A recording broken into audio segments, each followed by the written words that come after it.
Salut tout le monde, je suis ravi de vous retrouver aujourd'hui pour La Martingale avec un sujet que je trouve passionnant et un épisode que je veux faire depuis assez longtemps. Je reçois aujourd'hui Mathieu Cornietti. Salut Mathieu. Salut. Mathieu donc. Impact Partners, alors c'est ce qu'on disait. Hein. Tu es le cofondateur et le patron de Impact Partners. Et aujourd'hui, on va parler de l'investissement, l'impact investing, l'investissement d'impact. En gros, moi, ce que je voudrais savoir, c'est si tu peux gagner de l'argent en faisant du bien, quoi. D'ailleurs, j'adorerais avoir quelqu'un qui fait exactement l'opposé de toi, mais c'est plus difficile à trouver, tu vois. Vice Fund. Du Vice Fund, ouais, et tout, mais en France, ça n'existe pas vraiment. Alors, il y a plein de gens qui le font, mais sans le revendiquer, tu vois. Mais savoir être capable de répondre à cette question, est-ce que tu gagnes plus d'argent en faisant du porno, des armes et du gambling et du jeu que en faisant, tu vois, de la green tech et tout ça. Comme tu m'as dit, pas de langue de bois. Déjà, je vais te dire que ce que tu peux considérer comme Vice Fund, tu viens avec tes idées très morales. Quand tu fais un fonds d'impact, tu peux choisir quelque chose de complètement différent. Je vais peut-être parler de et je reviendrai sur ton point, mais je vais peut-être parler de notre genèse. Ouais. On est en 2005, des émeutes urbaines en France, un électrochoc pour toute notre société. Un électrochoc pour toute la société, y compris nos élites, et on a une centaine de grands patrons, de personnalités qui se sont dit il faut qu'on fasse quelque chose. On n'a pas tout essayé. On devrait peut-être aider des entrepreneurs à y créer plus d'emplois. Alors, une fois qu'on part d'une bonne idée, on est quand même coincé à cette époque. On ne parle pas d'impact investing. On est coincé entre le private equity et la philanthropie. Ce modèle-là, il a mis quelques temps à se... Rappelle, le private equity, c'est de l'investissement dans des entreprises en direct d'investisseurs, non cotés, quoi. C'est ça, hein? Exactement, Okay. C'est de l'investissement en capital dans des sociétés non cotées. Et la philanthropie, ça s'appelle du don. C'est ça. Et donc, au milieu de tout ça, on se dit, est-ce qu'on va pouvoir investir en capital dans des entreprises, aider ces entrepreneurs, et puis accessoirement les aider en leur donnant plus que des moyens financiers pour se développer, mais aussi des ouvertures commerciales, du coaching et des choses comme ça. Ok. Le démarrage est compliqué. Ah, donc vous créez ce fonds. 2007. D'accord. Voilà, la société de gestion formellement va être créée en 2008. Et le début du modèle, 5 millions d'euros, pas vraiment d'équipe. Un vrai enjeu parce qu'on est coincé entre cet entrepreneur ou ce porteur de projet, on a envie de l'aider, et puis de l'autre côté, un modèle économique qui n'est pas encore avéré. Et à partir de 2009, on va avoir un vrai... on va assumer qui nous sommes. C'est-à-dire qu'on est un fonds d'investissement, pas une fondation. C'est-à-dire que il nous faut une performance financière pour prétendre à une performance sociale. D'accord. Alors dit comme ça, on n'est pas en train de dire qu'on fait soit l'un soit l'autre, c'est pas ça. C'est si tu veux créer de l'emploi dans un quartier populaire, tu veux créer de l'emploi de manière pérenne, il te faut une entreprise rentable. Et une entreprise rentable, ça va créer de la valeur pour ses actionnaires. Donc clairement, une performance financière pour prétendre à une performance sociale. Et puis on va faire 15 investissements. En fait, juste pour revenir là-dessus, sur ce point, ce que vous dites, c'est que financer des entreprises en disant elles vont vivoter, qu'elles marchent ou qu'elles marchent pas, finalement c'est un peu pas forcément de la vraie philanthropie dans le sens où tu peux te dire j'ai investi certaines personnes richissimes, ou tu dis j'ai investi dans pas mal de choses, j'ai gagné pas mal d'argent, j'ai investi dans ce truc là, j'y crois pas trop, mais c'est pas grave, ça va faire bosser des gens, ça marche pas. Mais moi une entreprise, soit elle est rentable, soit elle perd de l'argent. Si elle perd de l'argent trop longtemps, elle est morte. Voilà. Les entrepreneurs qu'on accompagne, on va être très clair, ce sont des entrepreneurs qui ont fait tout seuls dans leur coin. Ouais. Et c'est des entrepreneurs qui sont rentables. Et ce sont des entrepreneurs qui ont de l'argent sur le compte en banque et qui ne nous attendaient pas pour continuer. Simplement, nous on vient et on leur dit on va vous aider à accélérer. Est-ce que là-dedans, tous ces, sans citer, d'ailleurs j'allais le citer, mais tous ces grosses ou énormes organismes de microcrédit par exemple, etc., ça on est plutôt justement dans de la fondation où on distribue beaucoup de petites micro-sommes, où il y a quand même justement Alors là, tu touches à d'autres sujets, mais j'aimerais bien y revenir après. Ok. Parce qu'effectivement, le microcrédit fonctionne avec des subventions, avec de la philanthropie, avec beaucoup de garanties publiques. Nous, on est dans un autre univers. Un ticket moyen, quand on a commencé, qui était autour de 500 000, 600 000 euros. Aujourd'hui, on investit sur ces fonds croissance, on appelle croissance, 1 500 000 euros en moyenne. Donc on est vraiment sur des besoins en capitaux significatifs. Et à la fin, écoute, juste pour qu'on te donne tout de suite le résultat, de 2010 à 2014, on a fait 15 investissements. Et on a eu 15 belles histoires. On les a retrouvées d'ailleurs, on a écrit un livre qui s'appelle Impact et compagnie, préfacé par Eric Orsena, chez Erol, toujours dans les bonnes librairies. Et ces 15 entrepreneurs, écoute, c'est simple, on a fait quelques sorties. En moyenne, on a fait 3,6 fois la mise. Et sur le fonds global, on va faire au moins 2,5 fois la mise. Oui, c'est pas dégueu. Non. On est au-delà de ce qu'on pourrait appeler notre marché de référence, que serait le capital développement en France. On a une performance financière qui est avérée. Et c'est de l'impact. Alors, c'est quoi justement la définition? Parce que là, tu me dis que donc, vous faites ces choses-là, mais donc c'est des sociétés qui ont créé des emplois. Bon, fine, moi j'ai une société qui crée de l'emploi, mais je peux pas être considéré comme l'impact investment, si peut-être. Alors, en fait, j'ai tendance à mettre l'accent sur la performance financière parce que depuis 10 ans, on nous dit explique... ça peut pas faire que gagner d'argent. Oui, je comprends. Voilà. Non, mais bien Quand sûr. on a commencé, c'était Mathieu, écoute, on regardera deal by deal et on regardera si un jour tu as une belle histoire. Au bout de quelques années, nos souscripteurs nous ont dit, mais si vous rendez l'argent, c'est exceptionnel. On parle de petits tickets, on parle de quartiers populaires, on parle d'une conjoncture, on commence en 2010, c'est la fin du monde. Et puis aujourd'hui, on va avoir un TRI net d'environ 10%. Donc la performance, et ce qui est... Les choses sont complètement liées, je vais prendre des exemples. Premier investissement qu'on ait réalisé, Ecolotrans, un dirigeant remarquable, Yacine Cara, qui fait de la logistique dernier kilomètre électrique frigorifique. Pour faire simple, il a des camions, un bloc froid qui est branché, non pas sur la batterie du véhicule évidemment, mais un système ingénieux. Et puis, on l'accompagne, il fait 300 000 euros de chiffre d'affaires. Aujourd'hui, Ecolotrans, c'est plutôt 9 millions. D'accord. Il a 7 salariés. Aujourd'hui, il en a plus de 100. Et un vrai enjeu. C'est-à-dire que ces camions électriques, au démarrage, il a recruté un chauffeur expérimenté poids lourd. Et puis il a recruté un petit jeune qu'il a formé à l'éco-conduite. Et quand on parle de véhicule électrique, toute l'attention médiatique, elle est portée sur la batterie. La réalité, c'est que l'autonomie du véhicule, c'est aussi et surtout la conduite. T'appuies sur le champignon au feu rouge, t'as juste un problème. Le dirigeant s'aperçoit qu'en fait, le jeune formé à l'éco-conduite en apprentissage a 30% d'autonomie de plus comparé à celui qui était expérimenté. Le résultat, c'est qu'en 6 ans d'accompagnement, Ecolotrans a formé plus d'une 50aine de jeunes à l'apprentissage, enfin par la voie de l'apprentissage, à la livraison dernier kilomètre électrique, et que la majorité de ces jeunes ont été recrutés en CDI. Et quand on est sorti, c'est un industriel qui nous a remplacés, tous ceux qui ont regardé l'entreprise ont dit, mais attendez, ils n'ont même pas cherché le niveau de chiffre d'affaires ou la rentabilité, ils nous ont dit, vous êtes sur la livraison dernier kilomètre, il n'y a quasiment pas de turnover. Tous les salariés sont loyaux, tous les salariés restent, et ça vaut de l'argent. Donc, une performance sociale avérée, une performance financière, puisque à la fin, évidemment, le repreneur, l'acquéreur, valorise ça.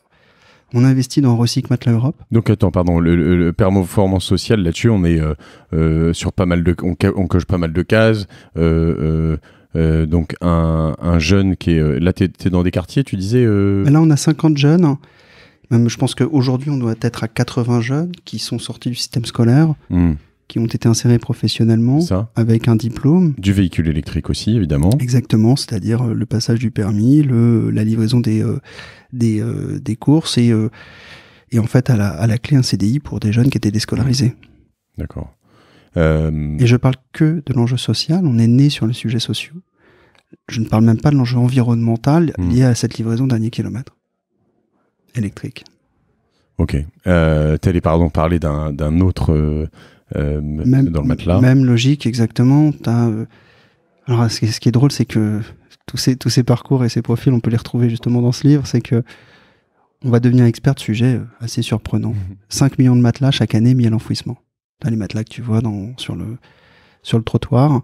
Il y a 7-10 ans, 7-8 ans, quand tu te demandais mais qu'est-ce qui se passe avec mon matelas que je mets que je retrouve sur la voirie, eh bien, on les envoie en centre d'enfouissement technique. Voilà. C'est considéré comme un déchet ultime. Alors, un centre d'enfouissement technique, c'est qu'on les enterre. C'est un gros trou. Voilà. Je m'étais jamais posé cette question, figure-toi, Mathieu, mais maintenant que tu le dis, ça me choque un peu. Donc Alors que tu te dis pourtant, tous ces matériaux, on pourrait les réutiliser. Alors déjà, il y a un problème économique. Nous, à chaque fois, il y a un problème économique. C'est-à-dire que le centre d'enfouissement technique, il est payé au poids. Puis un matelas, ça prend de la place. T'as beau tasser, ça reprend sa forme initiale. C'est une tannée pour ces centres d'enfouissement technique. Et nous, on croise la route de 2 entrepreneurs à côté de Mantes-la-Jolie qui ont 7 salariés, une capacité à démanteler tous les types de matelas, qu'ils soient en ressort, en mousse de polyuréthane ou autre, et à valoriser 92% des matières premières. On va investir 1 million d'euros. Je reformule, ça veut dire qu'ils vont te les défoncer, te les machins, et puis ils revendent les matières premières qu'ils ont sorties de tout ça. Exactement. Tu as 2 sources de revenus pour l'entreprise. La première, c'est qu'au lieu que toi, imagine, tu es un vendeur de matelas, tu fais un geste commercial, c'est que pour toute literie achetée, tu reprends l'ancienne literie. Okay. Donc, tu accumules dans ton magasin des vieux matelas et si tu veux t'en débarrasser, il va falloir que tu payes assez cher, finalement, ces centres d'enfouissement technique. Donc, tu vas dire, écoutez, plutôt que de payer pour que ça aille dans un trou, je vais payer Recycle Matelas Europe. C'est le nom de l'entreprise. C'est dans la Seine, c'est plus simple. Ouais, t'es en France. Je vais pas citer d'autres pays dans lesquels. On a eu on en avait déjà plein des blagues sur. Ce qui se trouve qu'en fait, ils sont en plus à Limay, sur le port. Ils ont un site sur le port autonome. Mais j'ai toujours rêvé effectivement. Attendez, les gars, on sait tous où ils sont passés les matelas. Ouais. Donc t'es payé effectivement, allez, on va dire 2,50 € par matelas, et ensuite tu vas les démanteler. Donc je reprends ta formule, c'est pas les défoncer, c'est tu vas démanteler ces matelas et bien avoir tes matières premières différentes. Alors, et on dirait à peu près 2,50 € par matelas de valorisation matière. D'accord, et c'est beaucoup ça? C'est beaucoup quand 7 ans plus tard, tu as 5 usines et je pense que là, la société absorbe, je dirais 1 500 000 matelas par an. Ouais. En 2,50 fois 1,5 million. Ouais. Sachant que de l'autre côté, en fait, tu devais payer pour. Alors ils payent, on les paye pas pour prendre les matelas quand même. Si, bien sûr. Ah si, en plus ils sont payés bien sûr. Pour prendre les matelas. Ouais, donc c'est cool, tu gagnes à l'entrée, à la sortie. Exactement, c'est ça, c'est tout le système. Et si tu veux, les sorties, on peut en parler parce que les sorties, ça peut être le métal, c'est facile. La laine, tu m'as dit que tu voulais apprendre des choses, mais la laine, tu sais que la laine que tu retrouves dans un matelas qui a été dans le grenier de ta grand-mère pendant 100 ans. Cette même laine, tu la passes sous l'eau, c'est la même que celle que tu retrouves sur le mouton, fraîchement. Et si ça se trouve, c'est de la laine que tu n'as plus le droit de faire aujourd'hui parce qu'elle a été faite avec un bébé mouton ou je sais pas quoi, que tu n'as plus le droit d'avoir en 2019, tu vois. Ouais, c'est ça, c'est de la belle laine. En tout cas, c'est un matériau super noble qui vaut très cher. D'accord. Mais après, tu as des trucs plus complexes. De la laine mélangée au crin. Qu'est-ce que tu peux bien en faire? Eh bien, tu sais quoi? Tu vas bosser avec les experts du bâtiment et tu vas pouvoir comme ça assurer une efficience énergétique des bâtiments de populations précaires. Le latex, les tonnes de latex. Qu'est-ce que tu peux bien faire de ces tonnes de latex? Non, je sais que t'as une idée.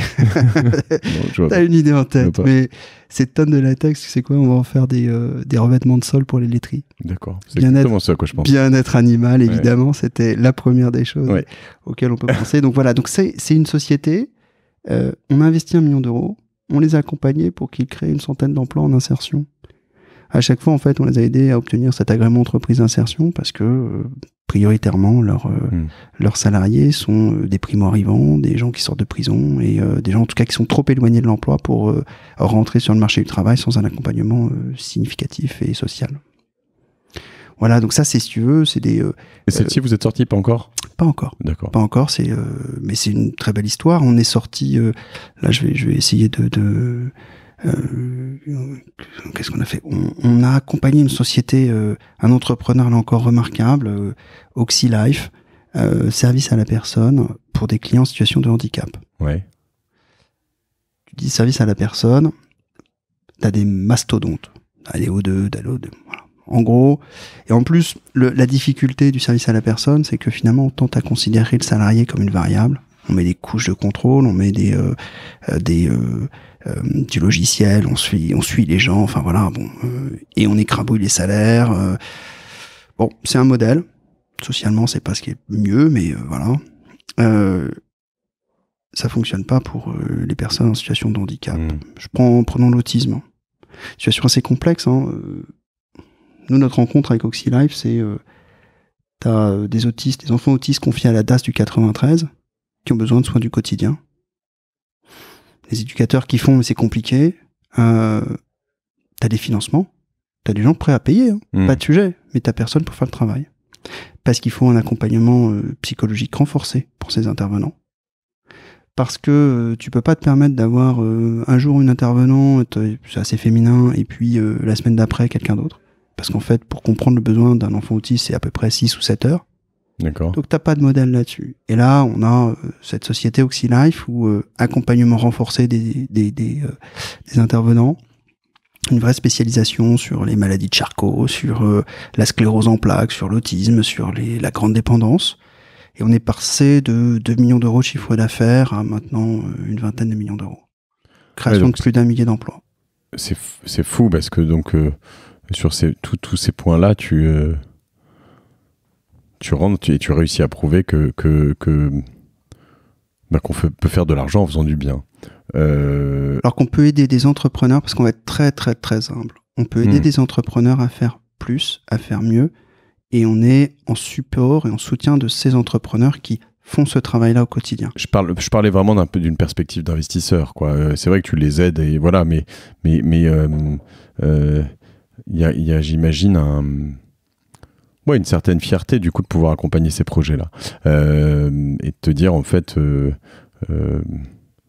on parle souvent il y a même une perception assez sale de la finance des investisseurs en France, enfin pas comparativement aux États-Unis et voilà. Là on peut se dire en fait il y a plein de moyens de faire ça à bon escient. Donc tu réponds finalement un peu à ma question de cet épisode qui était est-ce que je peux faire de l'argent en faisant du bien, mais du coup j'en ai parlé au tout début de l'épisode, mais du coup est-ce que je me pose la question, tu vas peut-être pas pouvoir répondre d'ailleurs puisque tu n'as jamais investi j'imagine là-dedans, mais est-ce que je ferais pas le double ou le triple en allant sur casino.com en investissant dans le tabac, Pornhub et je sais pas quoi? Alors, la conviction, moi ça a toujours été ma conviction, c'est que si tu as une approche d'investisseur ou d'entrepreneur, c'est toujours la même logique, va là où les autres ne vont pas. Donc effectivement, si ton objectif unique dans ta vie c'est de gagner de l'argent, ouais, t'as intérêt certainement à aller sur des secteurs un peu plus complexes d'approche, mais c'est pas plus complexe d'approche que tu parlais de prostitution ou autre, que on reste dans les activités légales, hein, on va pas mais moralement, voilà, que d'aller attaquer les enjeux d'accompagner des enfants autistes de la DAS du 93, quoi. Ouais. Non, je suis d'accord. Attends, moi je dis pas que je préfère. Enfin, si, je dis que je préfère l'impact investing. En l'occurrence, je peux le dire assez nettement. Je trouve ça quand même beaucoup plus glorieux. Soyons clairs. Je veux juste savoir. Moi, je pose des questions, tu vois. Mais en revanche, il y a un truc très intéressant dans ce que tu dis. C'est aller là où les autres ne sont pas. Et j'ai l'impression, c'est peut-être qu'une perspective, mais toi, tu as commencé très tôt. J'ai quand même cette impression qu'aujourd'hui, à l'aube de 2020, on est quand même sur tout ce qui est impact et les gros fonds et les souverains et surtout même les gros industriels, ils veulent tous aller là-dedans parce qu'ils veulent justement montrer de l'argent propre, avoir au moins, si ce n'est même que 10-20% de leur portefeuille, d'ailleurs, montrer que ce qu'ils font, c'est bien, qu'ils ont, tu vois, pouvoir raconter ce que tu viens de me raconter, même si derrière, tu as 80% de ton argent dans le pétrole. D'ailleurs, ce que font certains groupes pétroliers, j'ai l'impression. Mais du coup, la question, tu vois, j'ai même récemment enregistré sur un autre podcast, Génération Do It Yourself, un épisode avec une jeune entrepreneuse qui s'appelle Laure Bouguen, et elle a monté une boîte qui s'appelle Ocaran, et elle m'explique, par exemple, elle est dans du cannabis. D'accord. Alors, légal, des cannabinoïdes, sans THC, etc. Elle m'explique, par exemple, qu'il y a des tas de fonds au Canada qui ont été créés là-dessus. Et eux, alors, par exemple, ils doivent allouer une partie de leurs investissements en Europe, parce qu'ils doivent ventiler un peu les choses, et puis ils trouvent pas beaucoup de projets, donc du coup ils sont avec beaucoup d'argent et ils trouvent pas beaucoup de projets, donc ça fait péter les prix dans les investissements, voilà, donc du coup ça fait, j'imagine, potentiellement baisser ta rentabilité. Est-ce que tu arrives est-ce que je suis clair dans ce que je dis? C'est clair, en fait tu parles de concurrence, tu parles d'un marché qui serait où il y aurait trop d'argent, et à la fin est-ce qu'on a une utilité? Alors je changerai pas. Encore une fois, je t'ai dit, moi, pour avoir une performance financière, une valeur ajoutée, une additionnalité dans ce qu'on fait, je considère qu'il faut accompagner des gens qui ne le seraient pas par d'autres. Et donc, le rêve qu'on a, et depuis le début, c'est de se dire, ces entrepreneurs qu'on accompagne, qu'ils soient dans des quartiers populaires, mais aussi, n'oublions pas la ruralité, les zones de revitalisation rurale, l'outre-mer. Je veux dire, franchement, si demain c'est mainstream de faire ce qu'on fait, et qu'on n'a plus de raison d'être, eh ben on sera super content. Malheureusement... Tu iras faire du porno. Non, maman, si tu m'écoutes, je n'irai pas faire du porno, même s'il n'y a plus de problème dans nos quartiers populaires. Et d'environnement, et de... Mais on trouvera... t'inquiète pas, on trouvera toujours un problème. On est français, donc on est très très fort sur ces sujets. Donc... Aujourd'hui, le porno règle probablement des tas de problèmes. On peut rentrer dans cette discussion ou pas. Mais j'ai... non, je rentrerai pas. Enfin, non, j'ai pas de problème. Je vais essayer de limiter le sujet. Non, le porno. On va pas parler de porno, mais clairement, parlons des aidants sexuels pour les personnes handicapées. Voilà. Pour ou contre, voire même une prise en charge par l'assurance maladie. D'accord. Je ne sais pas de quoi il s'agit, un aidant sexuel pour les personnes handicapées. C'est simple, tu peux considérer que t'es en situation de handicap tel que tu peux rien faire avec d'autres ou tout seul, et que tu as besoin d'avoir quelqu'un qui t'aide, quoi. D'accord. Tu peux pas te masturber tout seul, par exemple, et donc il faudrait que quelqu'un recours à quelqu'un, voilà, qui est dans un langage... qui peut être payé pour ça. D'accord. Donc on est border prostitution, mais pas vraiment.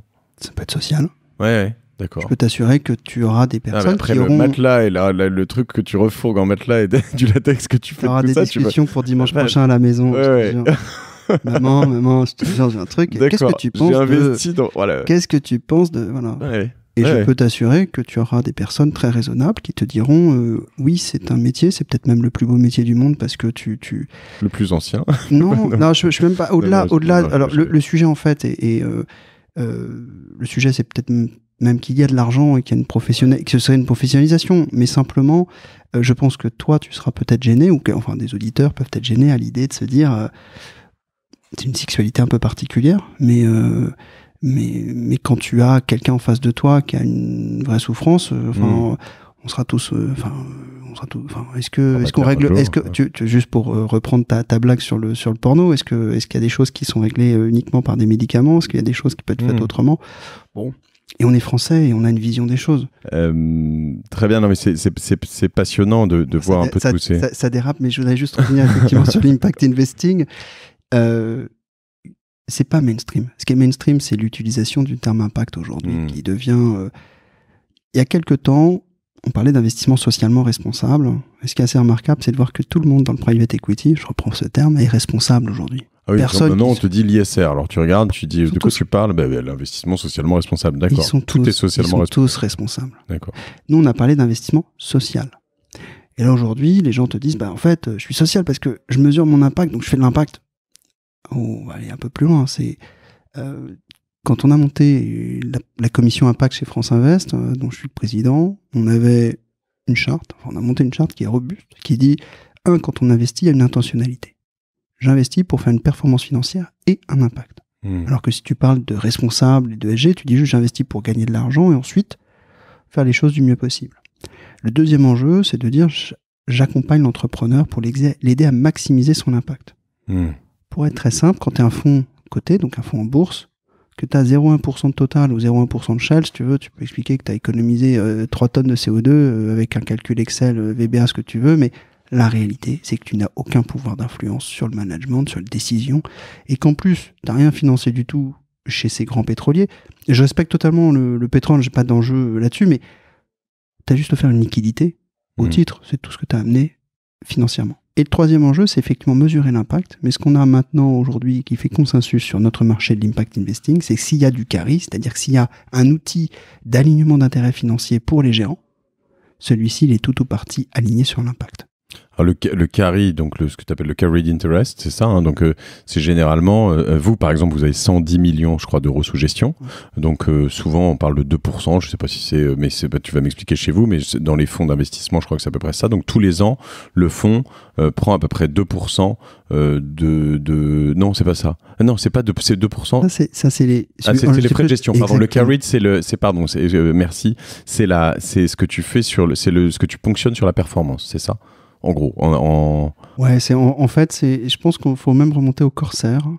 T'avais des armateurs et en gros, t'avais 20% du butin qui était réservé à l'équipage. On garde à peu près les mêmes ratios et t'as 20% de la surperformance financière au-dessus de ce qu'on appelle un hurdle financier qui va aller à l'équipe. Donc en gros, j'ai investi une bêtise, 10 millions dans un truc, je leur vends 100, je gagne 90, et ben il y a 20% de ces 90 qui vont à l'équipe et le reste revient à ceux qui ont apporté les 10 millions. Exactement. Ça c'est voilà. Alors au niveau d'un fonds, hein, donc un trait un peu gros. Oui. Exactement, c'est ça. Ouais, un peu gros, genre j'ai fait x10. Ouais, moi tu peux le dire, t'as investi dans Facebook en 2006. Ouais. J'ai fait x1000. Tu peux avoir fait ça, ou alors c'était du porno mélangé à du trafic de drogue et en fait, on est sur pour reprendre un exemple très précis, ça c'est voilà, en gros 20% de la surperformance au-dessus de ce qu'on appelle un hurdle financier. C'est assez standard. Le hurdle financier, en général, c'est autour de 8% de TRI net pour les souscripteurs, et puis au-delà, 20% va à l'équipe. Alors, nous, on a un enjeu, c'est qu'on avait besoin d'expliquer il y a quelques années à nos souscripteurs qu'ils investissaient pour une performance financière et une performance sociale, pas l'un ou l'autre.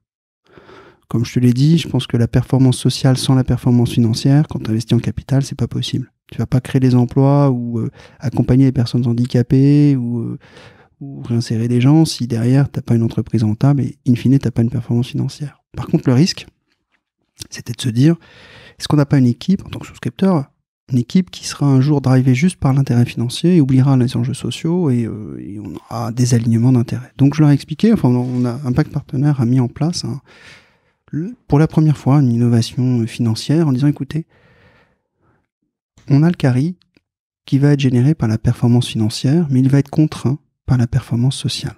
Alors, je vais revenir sur notre exemple de matelas. On investit 1 million d'euros pour créer une centaine d'emplois en insertion. Attends, je te fais juste une pause sur de ce que je comprends, hein, parce qu'en effet, on est toute une armée d'amateurs à t'écouter. Pas que, il y a quand même des tas de gens qui m'écrivent et qui connaissent très bien tout ça, mais moi, je suis un amateur en tout cas. Ton carry, je reviens sur ces 90 millions qu'on partage. Si tu fais une performance sociale, comme tu le dis, donc une très belle performance financière, mais une performance sociale néant, enfin pas terrible, eh ben tu touches pas tes 20% de ces 90 millions ou peu ou pas tout. Voilà, c'est un peu ça. Exactement. Et donc ça se calcule, c'est-à-dire que tu peux savoir quel est ton niveau de performance sociale. Alors justement, c'est le gros sujet, c'est quand on a dit généré par la performance financière, contraint par la performance sociale, comment ça fonctionne. Je te donne un exemple, on investit dans Recycle Matelas Europe, on investit 1 million d'euros, on a un objectif social qui est créer une centaine d'emplois en insertion. Ok. Tu sors, tu as 60 emplois, tu as fait 60% de la performance sociale. Ok. Tu agrèges ces niveaux de performance sociale au niveau du portefeuille, ligne à ligne, toutes tes participations, et tu vas les pondérer par la taille du ticket. Okay. Et tu as au global une performance sociale réalisée sur le portefeuille. Au-dessus de 5% de performance financière, c'est le hurdle financier, 20% de la surperformance va au carry. Ok. Si on a atteint 60% de la performance sociale, 60% du carry va à l'équipe et 40% est fléché par les investisseurs et des associations pour compenser l'inefficience sociale de notre fonds. D'accord. L'objectif étant... Si c'est fléché, ça veut dire que c'est renvoyé... C'est eux qui décident. et qui vont choisir le ou les associations qui recevront ces fonds. D'accord. C'est pour nous un échec, c'est dire que le fonds n'a pas atteint ses objectifs sociaux. L'objectif étant qu'on ait évidemment tous les objectifs sociaux, qu'on ait un maximum de performance financière et un maximum de performance sociale et qu'on ait réalisé la promesse. Donc en fait, plus tu fais de la merde au niveau social dans tes investissements, plus tu le rends à des associations, donc finalement ça compense un peu ton... Exactement. Mais pour cela, il faudrait quand même qu'on ait une performance financière. C'est-à-dire, en fait, très honnêtement, ce scénario-là, effectivement, que je traiterais même pas cela d'incapacité. Je dirais même ça. Non, je dirais c'est presque pour moi de la malhonnêteté, c'est-à-dire qu'en fait, tu as une belle performance financière, c'est-à-dire que tu as accompagné des entreprises qui ont délivré ce qu'ils devaient délivrer en termes de business plan financier, mais qui n'ont pas délivré en termes sociaux. Ouais. T'es soit mauvais, soit malhonnête, pour être très simple. Par contre, on a même un hurdle social, c'est-à-dire qu'en dessous de 50% de performance sociale réalisée, c'est tout le carry qui va aux associations. Ah ouais. Donc si tu veux, il y a un enjeu très clair, c'est un dialogue constant entre les équipes d'investissement et les souscripteurs. C'est vraiment d'accompagner ces entrepreneurs chez qui nous investissons pour qu'ils maximisent leur performance sociale. Donc tu vas les pousser à recruter, à intégrer, je vais les pousser à réaliser leur business plan financier et je vais les aider à recruter. Je vais pas dire tiens, faut que tu recrutes 3 personnes handicapées. Non, bien sûr. Il se trouve qu'un entrepreneur, comme n'importe qui, il a plein de problèmes, il va aller au plus simple, le plus confort. Et ben on va lui présenter 3 CV de personnes handicapées qui correspondent à ses besoins. Il sera très content, il va nous dire merci et nous, ça va maximiser la performance sociale. On parlait d'apprentissage. On souhaite que nos entrepreneurs fassent plus d'apprentissage. Eh bien, on a mis en point des diagnostics apprentissage. Puis une fois qu'on a expliqué à l'entrepreneur qu'il pouvait avoir recours pour tel et tel job à des apprentis, il a dit, bah ouais, vous me trouvez les profils? Ok, on a sourcé les profils. Ok, mais j'aimerais bien qu'il y ait un peu plus de savoir-être. Ok, on les a coachés. Puis en fait, on a organisé des apprentissages dating. Et aujourd'hui, on coach à peu près 2000 jeunes habitant la Seine-Saint-Denis. Puis on a ouvert ces sujets-là à nos souscripteurs, puis finalement à des grands groupes. Et on a une vingtaine de dates aujourd'hui qu'on organise pour faire plus d'apprentissage en faveur des quartiers, parce que la conviction d'Impact Partenaire, c'est qu'on ne pourra pas tout faire avec du capital. Ok, c'est passionnant et c'est vrai que ce montage est très intéressant parce qu'il est très responsabilisant et financièrement et dans ce que vous devez faire et délivrer. Maintenant, Mathieu... évidemment, une fois que tu as entendu tout ça, j'ai quand même un gros problème, c'est que je peux pas rentrer moi facilement comme ça. Alors tu dis que vous gérez 110 millions, donc ça se passe par des levées de fonds. Vous levez. On a 2 stratégies différentes. D'accord. On a une stratégie croissance, celle dont j'ai parlé, puis on a une stratégie création, qui est un petit peu différente, c'est qu'on accompagne des commerces franchisés dans les quartiers populaires. Pour qu'ils ouvrent, on a une 40aine de grandes enseignes nationales. Quel type de franchise? Speedy, Pizza Hut, Carrefour. Ok. Faire simple, c'est qu'en fait, quand tu vas dans un quartier populaire, tu sais que c'est un quartier populaire parce que tu n'as pas les mêmes repères commerciaux. Ouais. Tu as moins de commerce. Quand on a, c'est plutôt communautaire. Tu n'as pas les grandes enseignes nationales. Alors pourquoi? Simplement, alors que tu as quand même des gérants potentiels de qualité, que tu as des emplacements, tu as des clients. Juste pour ouvrir un Carrefour City, c'est à peu près 300 000 €. Tu en trouveras la moitié à la banque, mais il faut que toi, tu aies un apport personnel de 150 000 €. Il n'y a personne qui ait ça sur son compte en banque, qui habite un quartier, et puis il n'y a personne qui, n'habitant pas ce quartier, qui peut être une hospitalier, va y mettre tout son argent et ses 20 années de travail, quoi. Donc finalement, ces territoires où on met beaucoup d'argent dans la réhabilitation, la rénovation urbaine, on oublie que s'il n'y a pas de commerce, il n'y aura pas de mixité. Voilà. Donc on a monté ce fonds, 50 millions €. L'idée est d'accompagner 300 commerces franchisés dans ces quartiers populaires et d'y créer 3000 emplois. D'accord. Ça fonctionne. Combien t'as dit total de ce fonds? 50 millions. 50 millions. Et du coup, ma question, alors c'est vrai que c'est assez fantastique parce que se dire je fais de l'impact comme ça, en fait, en ouvrant des Speedy, c'est vrai que c'est... Et c'est pour ça que je voulais que tu puisses comme ça, je reboucle avec ta première question sur j'aimerais un Vice Fund, est-ce que je pourrais faire un Vice Fund avec de l'impact? Ce qui est drôle, c'est que quand on a levé ce fonds dédié au commerce franchisé dans les quartiers populaires, qu'on a expliqué que l'enjeu pour nous c'était d'y créer de l'emploi, de l'activité économique, qu'on normalise ces quartiers. Les mecs dans Paris intramuros, tu leur proposes un Carrefour City en bas de chez eux, ils sont pas contents. tu l'ouvres à bon oeil sur marche, je te jure que les gens sont extrêmement contents d'avoir, comme les autres, un commerce. Tu ouvres un Burger King, c'est 60 emplois. J'ai eu des souscripteurs qui m'ont dit, Mathieu, est-ce que tu n'aurais pas plutôt du bio, hein Dans le Marais.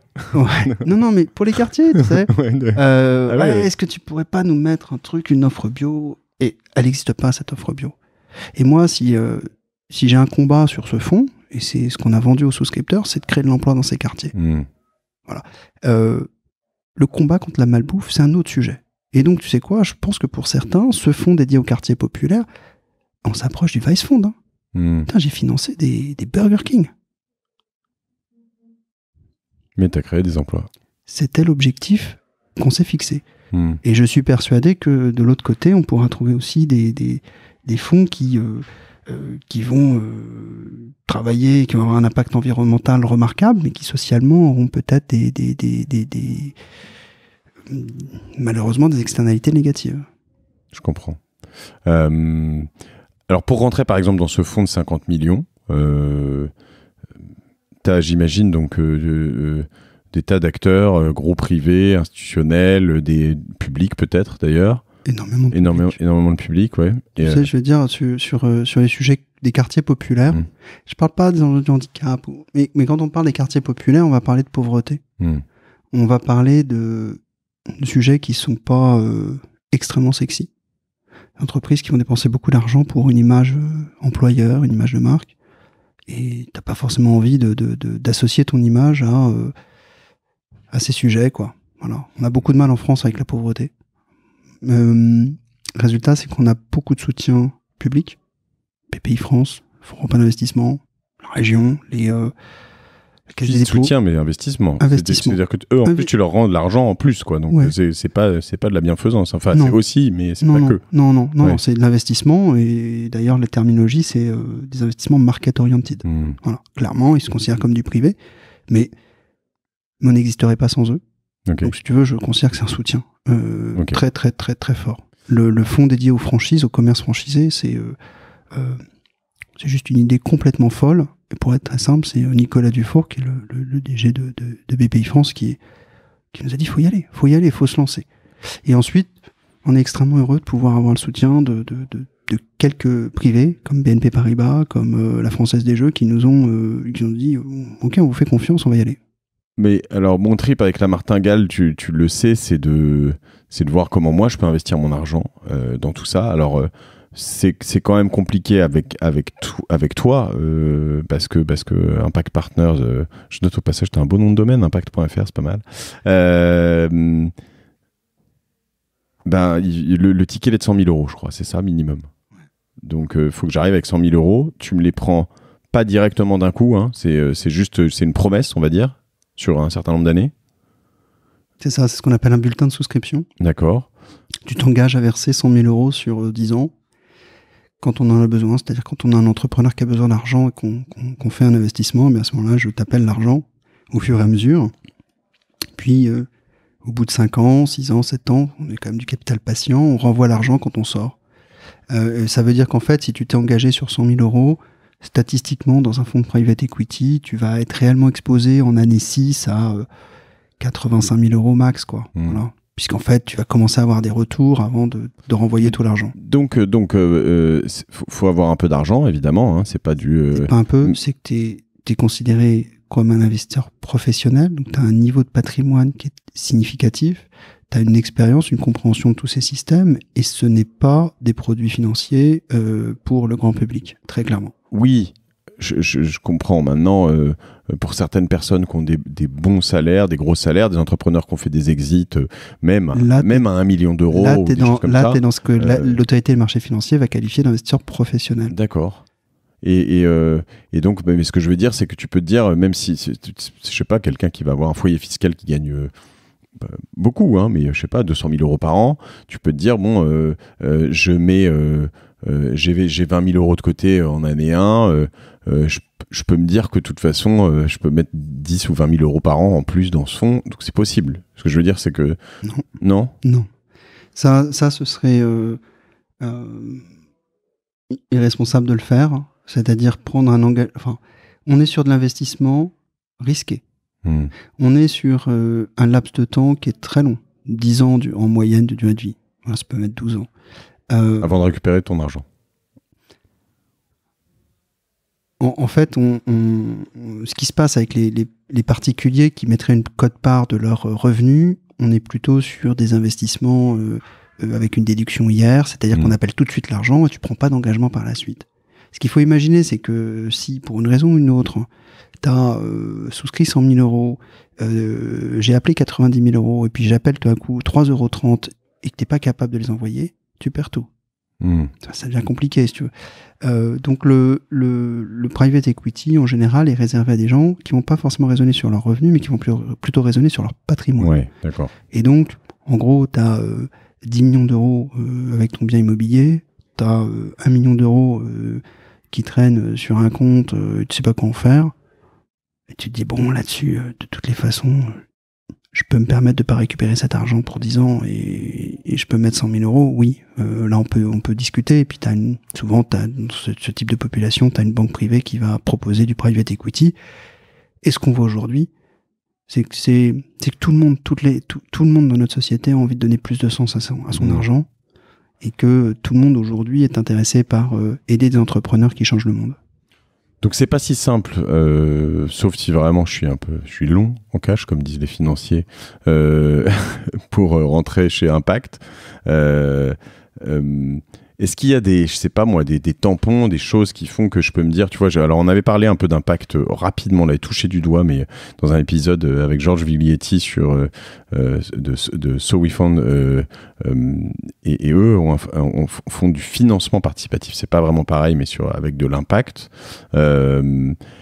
Il y a plusieurs boîtes qui font ça. Dès que si vous cherchez crowdfunding, financement participatif, impact, etc., vous trouverez des choses. Mais est-ce qu'il y a des gages de confiance, des tampons, est-ce que tu as des tips à me donner ou...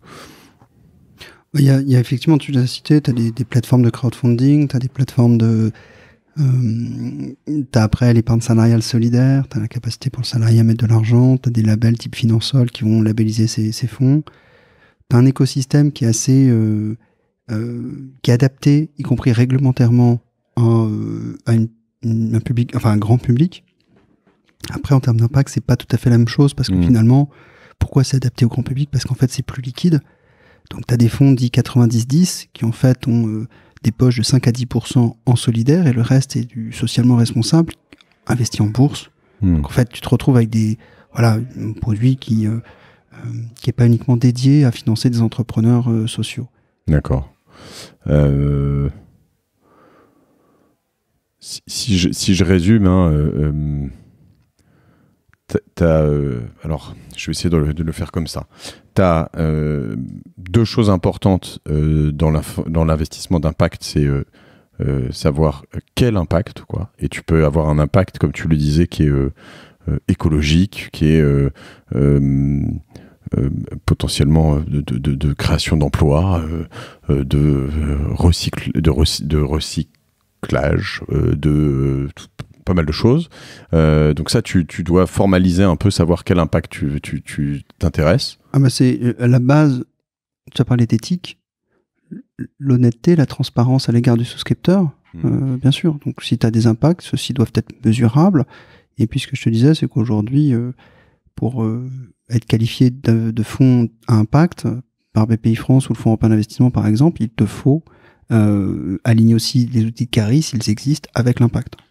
C'est ce qu'on a expliqué entre autres tout à l'heure. Et après, tu as évidemment, est-ce que tu crois, comme dans tout investissement, au projet et à l'investisseur, à l'entrepreneur, quoi, ou l'entrepreneuse, enfin la personne qui va gérer tout ça. T'as un tout petit sujet parce que tu as eu raison de parler de l'entrepreneur. Ouais. C'est effectivement, il faut croire au potentiel de développement de la société pour qu'elle puisse effectivement générer ces impacts sociaux supplémentaires. Parce que si tu n'as pas de potentiel, ça n'a pas de sens de parler d'accélération. Mais tu as un vrai sujet de valeur. Et nous, quand on investit dans une entreprise, systématiquement, l'entrepreneur vient pitcher devant nos investisseurs. Parce que si tu veux, tu peux juger d'une opportunité d'investissement sur le papier, un mémo, 30 pages, super. Mais je t'assure que quand tu vois l'entrepreneur en face de toi, en 2 minutes, tu sais reconnaître que c'est quelqu'un qui se battra pour le combat qu'on a. Mais après, donc, ce qui est délicat, c'est que souvent, si je lis entre les lignes, les espèces de gros fonds labellisés un peu ISR derrière, c'est probablement mieux que rien, mais c'est pas là où tu fais du gros impact, quoi.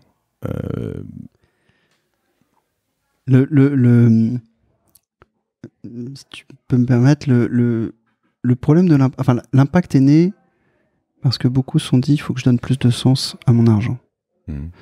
Quand tu commences à gérer des milliards et que tu commences à être complètement et que ton dialogue avec une boîte du CAC 40 c'est une conférence téléphonique avec le directeur financier une fois tous les 6 mois, le sens que tu donnes à ton argent il est un peu faible. En tout cas il est bien plus faible que les coups de fil, y compris le week-end, qu'on peut avoir avec l'entrepreneur. Oui. Donc voilà. Donc du coup, j'essaie juste de finaliser cet épisode sur comment donc trouver ces SOE funds, etc. Mais est-ce que tu vois d'autres moyens de rentrer là-dedans, de rendre comment je donne du sens à mon argent quand j'en ai moins, en fait, quand j'en ai pas des milliards ou des millions? Moi, je dirais c'est valoriser. Tu as parlé un peu des États-Unis aussi, valoriser l'entrepreneuriat. Parce que tu m'as parlé de créer des emplois. On est en France, on a des vrais sujets d'impact français. Moi, j'allais un petit peu loin, et alors là, ça va pas t'aider à finaliser cette session. Mais, Impact Investing, il y a encore 2 ans, c'était traduit investissement impact social. Aujourd'hui, quand j'en parle, c'est l'investissement impact, l'étude environnementale. Tu vas en Allemagne, tu dis salut, je suis un fonds d'impact, tu fais quoi? Ouais, je crée de l'emploi dans les quartiers populaires. Alors déjà, ils n'ont pas de quartier populaire, donc ils voient pas le délire. Mais alors, en plus, ils créent de l'emploi, ils disent, mais c'est quoi? Bon, ils sont dans le emploi depuis 20 ans, si tu veux, donc 10 ans. On est en France, on est traumatisé par nos enjeux sociaux. Et tellement traumatisé que j'ai envie de te dire que moi, le boulanger qui est en bas de chez toi, qui se lève tous les matins, qui a formé en 20 ans de vie professionnelle 40 apprentis à qui il a réglé des problèmes sociaux, perso, tout ça. Ces gens-là, ils ont un impact. Enfin, tu vois. Et en fait, moi, ce que j'adorerais, c'est que c'est pas forcément je vais investir, qu'est-ce que je vais faire de mon épargne. Quand tu fais de l'impact, en tant qu'investisseur, t'apportes à l'entrepreneur plus que du capital, très clairement. Nous, nos souscripteurs, on leur demande d'apporter plus que du capital chez nous. Et ben, je pense que la première des choses qu'on peut faire, nous, collectivement, en tant que Français, contribuables, citoyens, et avec un peu d'épargne, c'est pas une question d'argent, c'est juste aller reconnaître chez les entrepreneurs qui sont juste à côté de chez toi, ton boulanger, ton boucher, juste aller leur reconnaître une vraie valeur sociale et un engagement pour certains quand ils font le job bien. Donc déjà lui dire merci, quoi. Ouais. Et puis après, essayer de voir si tu peux investir dans ça de boucherie. Parce que je pense que tu connais plein d'entrepreneurs. Et tu sais quoi? Tous les entrepreneurs, ils diront la même chose en France. Ils te diront, franchement, j'aurais pu être salarié, je gagnerais plus d'argent, je me ferais moins chier. Non, mais tu sais que... Alors, ouais, bon, ça là-dessus... moi, je suis vraiment très... je sais pas si c'est vraiment chier. Mais tu sais que je suis... Alors là, pour le coup... Excuse-moi, t'aurais moi d'emmerde. Ouais, ça, c'est possible. Mais tu sais que ça... Bon, pour finir là-dessus, mais c'est que je l'ai fait encore ce midi, tu vois, j'ai dit à mon garagiste, j'ai posé mon qui a refait mon scooter, qui m'a appelé hier pour me dire le phare est pété, ça coûte 300 €. Je lui dis, t'es obligé... Enfin, j'avais rien vu, moi, jusque maintenant, donc t'es obligé de le changer. Il me dit, ouais, je vais essayer de te bricoler un truc. Puis, il m'a économisé 300 €, il l'a pas fait. Et en plus de ça, hier, je lui ai laissé la poussette de mon fils parce qu'il y avait un coup de soudure à mettre et il l'a fait, quoi. Et tu vois, je le kiffe, quoi. Mais je le kiffe. Moto champion, rue championné, Alain, je t'aime. Je lui ai dit. Et voilà. Mais je lui ai dit, c'est pour ça que je t'aime et je vous aime. Tu vois, tous et leur équipe et tous les mecs, Evan, Arthur, je les connais tous, les mécanos, les trucs comme ça. Et je trouve ça fantastique, je suis d'accord. Et ben pour moi, tu sais quoi? C'est ce genre d'entrepreneur qu'on aime. Ça peut faire marrer tout le monde qui va dire, mais attends, ton garagiste en bas de chez toi, il a fait quoi dans la vie là? Il a sauvé combien de personnes, combien de milliers il a réglé le problème de la faim en Afrique? Non, c'est quelqu'un qui a des valeurs, et tu sais très bien le reconnaître, ces gens-là. C'est quelqu'un, si tu t'attaches un tout petit peu et que tu vois les gens autour de lui, c'est forcément des gens à qui il partage des valeurs, à qui il a tendu la main, et tu sais qu'il a changé des destinées. Et cet entrepreneur-là, t'as pas investi chez lui, tu lui as peut-être confié du business. Là, tu viens de lui faire une page de pub.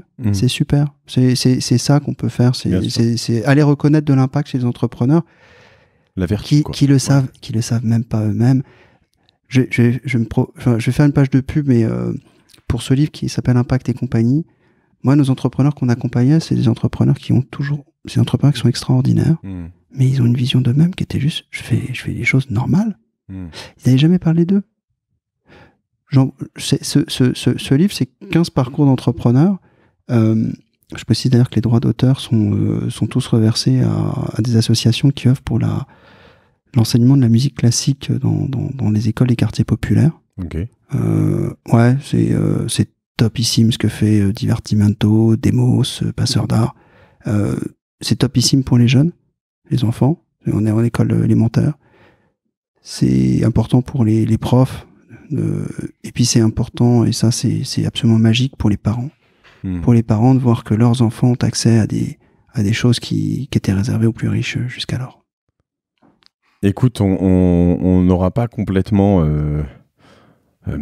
été capable de voir comment rentrer dans l'investissement d'impact avec peu d'argent. C'est pas si simple.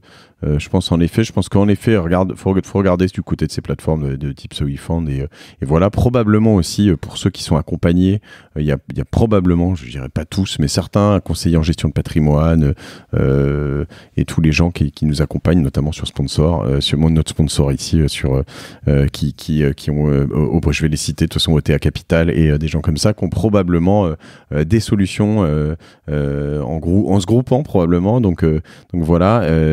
Donc allez creuser un peu là-dessus, parce que en revanche, ce qu'on a vu, et ça, moi, ça m'a fait triper, et je te remercie Mathieu, parce que voilà, c'est que on peut se rendre utile avec son argent sans uniquement le donner, quoi. Et c'est bien de le donner d'ailleurs. Donnez-en autant que vous voulez. Si vous voulez m'en donner, je veux bien, mais j'en ai moins besoin que d'autres. Je sais même pas comment tu vas te débrouiller avec une conclusion pareille. Sérieusement. Je suis en train de m'en pub. Non. On parle d'impact, on parle de philanthropie. On vient d'aborder le sujet. On vient d'aborder le sujet de ta poussette réparée. Bien sûr, elle est réparée pour pas grand chose. Non, mais je veux pas qu'on me donne d'argent. Moi, je veux de l'argent. Non, mais en plus, je suis très sérieux. Je veux de l'argent bien mérité. Je crois que ça m'emmerderait qu'on m'en donne, tu vois. Mais voilà, je suis en train de chercher une branche pour finir cet épisode. Mais bon, voilà, si vous avez en tout cas beaucoup d'argent, appelez Mathieu, ajoutez-le sur LinkedIn, c'est Mathieu Cornietti, et puis investissez dans Impact Partners, et je te remercie pour cet épisode, pour tous ces nouveaux métiers que tu m'as fait découvrir, et puis d'avoir ouvert mon avenir radieux d'investisseur amateur vers des voies, on va dire, plus glorieuses peut-être. Merci Mathieu. Salut.